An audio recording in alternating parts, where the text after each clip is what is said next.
London മറച്ചട്ടിയിൽ കിടന്ന് പൊരിയുന്നതായി മുന്നറിയിപ്പ് നൽകി ഐക്യരാഷ്ട്രസഭ മേധാവി. ചരിത്രത്തിലെ ഏറ്റവും ചൂടേറിയ ദിനത്തെ നേരിടാൻ രാജ്യം ഒരുങ്ങുമ്പോഴാണ് UN സെക്രട്ടറി ജനറൽ അന്റോണിയോ റുട്ടേറാസിന്റെ മുന്നറിയിപ്പ്. കാലാവസ്ഥാ വ്യതിയാനത്തിന്റെ കാഴ്ചകൾ പ്രത്യക്ഷത്തിൽ അനുഭവപ്പെടുകയാണെന്ന് റുട്ടേറാസ് ലണ്ടൻ ക്ലൈമറ്റ് ആക്ഷൻ വീക്കിൽ വ്യക്തമാക്കി. എൽനിനോ പ്രതിഭാസം ഇക്കുറി സമ്മറിൽ ഗുരുതരമായ അവസ്ഥ വരുത്തിവെക്കുമെന്നും അദ്ദേഹം മുന്നറിയിപ്പിൽ പറഞ്ഞു.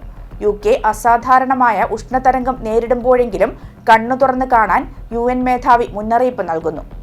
താപനില കൂടിയതോടെ സതേൺ ഇംഗ്ലണ്ടിലും വെയിൽസിലും സ്കൂളുകൾ അടയ്ക്കുന്നുണ്ട്.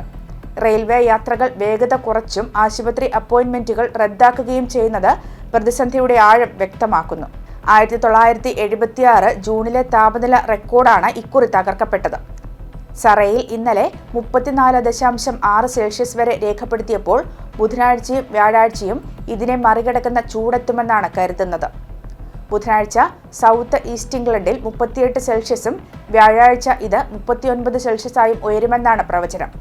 2022 ജൂലൈയിൽ 40.3 സെൽഷ്യസ് രേഖപ്പെടുത്തിയതാണ് ഇതുവരെയുള്ള ഉയർന്ന റെക്കോർഡ്.